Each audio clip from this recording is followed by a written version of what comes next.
अमेरिकी राष्ट्रपति Donald Trump ने फिलिस्तीनी आतंकी संगठन हमास को आखिरी चेतावनी जारी कर दी है। ट्रंप ने कहा है कि गाजा में बंधकों की रिहाई के लिए समझौता हमास को हर हाल में स्वीकार करना होगा। सोशल मीडिया पर पोस्ट करते हुए उन्होंने लिखा, इजराइल ने मेरी शर्तें मान ली है, अब समय आ गया है कि हमास भी मान ले। ये मेरी आखिरी चेतावनी है, अगली बार नहीं दूंगा।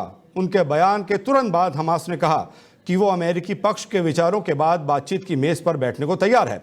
अमेरिकी मीडिया रिपोर्ट्स के मुताबिक पिछले हफ्ते अमेरिकी दूत ने हमास को बंधकों और युद्ध विराम समझौते के लिए नया प्रस्ताव भेजा था, लेकिन इसके विवरण अभी सार्वजनिक नहीं किए गए हैं। याद दिला दें कि 7 अक्टूबर 2023 को हमास ने इसराइल पर बड़े पैमाने के दौरान 251 बंधकों को पकड़ लिया था, जिनमें से करीब 47 अब भी गाजा में होने की आशंका है।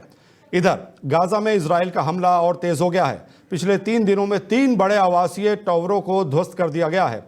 रविवार को गाजा सिटी का अल रोया टावर पूरी तरीके से जमींदोज हो गया है। प्रधानमंत्री बेंजामिन नेतन्याहू ने कहा है कि हमास नागरिकों को ढाल के रूप में इस्तेमाल कर रहा है, जबकि अब तक गाजा सिटी में 1 लाख से ज़्यादा लोग पलायन कर चुके हैं। तनाव बढ़ने के बीच इसराइल के भीतर भी आवाज़ें उठ रही हैं। कई प्रदर्शनकारियों ने नेतन्याहू सरकार से अपील की है कि गाजा पर कब्जे की योजना पर पुनर्विचार करे, क्योंकि इससे बंधकों की जान को खतरा हो सकता है। और क्या कुछ कर रहा है हमास, इस चेतावनी के बाद हमारे पास ज़्यादा बातचीत में हमारे साथ जुड़ रहे हैं हमारे विदेश मामलों के एक्सपर्ट। उनसे बात करेंगे कि और जब अमेरिका ने चेतावनी दी है, इसके कितने दिनों के बाद हमास बंधकों को रिहा करेगा, और इसके बाद हम देखेंगे कि इस तमाम मामले के अंदर इजराइल का भी क्या रुख है।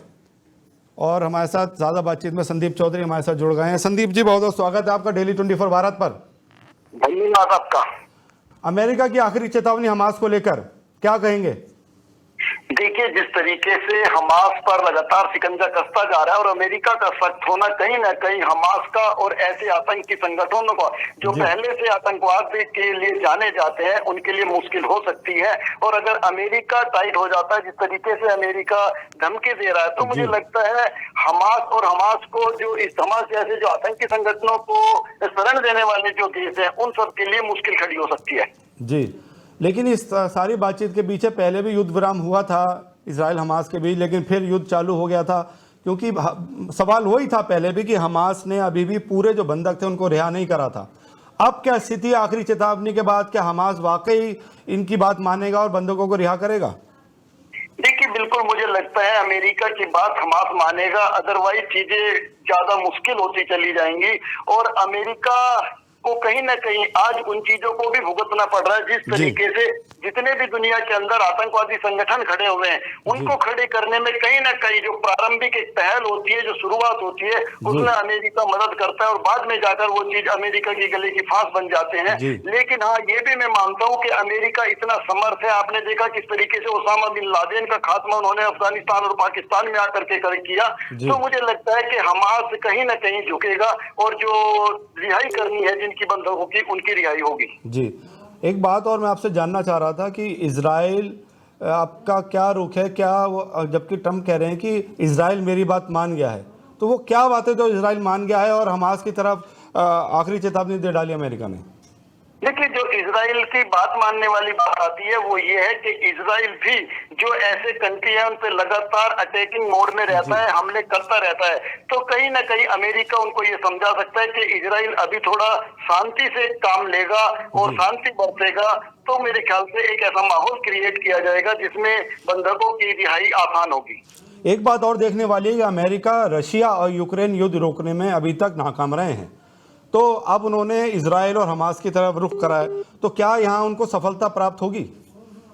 देखिए, बिल्कुल मुझे लगता है अगर आप रशिया और यूक्रेन का युद्ध देखेंगे तो वो एक अलग परिप्रेक्ष्य में है। रशिया एक बड़ी सुपर पावर है और रशिया कहीं ना कहीं यूक्रेन को तोड़ना चाहता है, क्योंकि ये कई कंट्री थे जो कभी रूस से टूट करके बने थे और रूस और पुतिन अपना वो जो उनका वर्चस्व है उसको कहीं ना कहीं स्थापित करना चाहता है। और कभी भी रूस अमेरिका के कहने से या किसी के मीडिएटर बनाने से कभी भी समझौता नहीं करेगा, आप जानते हैं। और ये बिल्कुल हमास वाला एकदम अलग मामला है, क्योंकि इजराइल हमास के बीच चीज है, तो अमेरिका यहाँ पर सेटलमेंट करवा सकता है। और जी। पिछले कुछ समय से डोनाल्ड ट्रंप का कहीं ना कहीं चीजों को रिलैक्स मूड में ले जाना या उनका कंप्रोमाइज करवा देना या युद्ध रुकवा देना, जिस तरीके से उन्होंने भारत पाकिस्तान युद्ध की बात कही थी, जी। तो वो पूरा एक मैसेज देना चाहता है मेरे ख्याल से। कोई नोबेल पुरस्कार जीतने की रेस में भी जी। कहीं ना कहीं डोनाल्ड ट्रंप का नाम चल रहा है। जी, एक बात और मैं आपसे जानना चाह रहा था, जो हमास है हमेशा एक ही काम करता है कि जो नागरिक है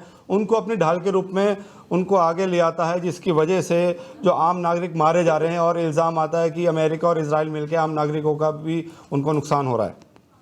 देखिए, बिल्कुल जितने ये आतंकवादी संगठन होते हैं एक तरीके से छापामार युद्ध करते हैं, धोखे से हमले करते हैं।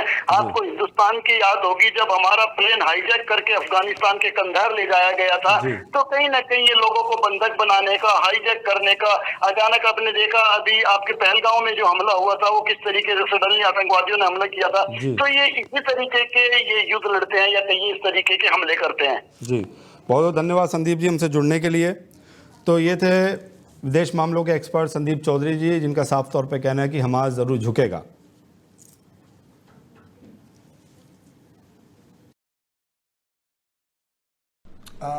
We're in very deep negotiation with Hamas.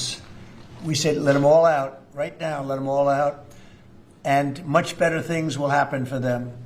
But if you don't let them all out, it's going to be a tough situation. It's going to be nasty. That's my opinion. We're in very deep negotiation with Hamas.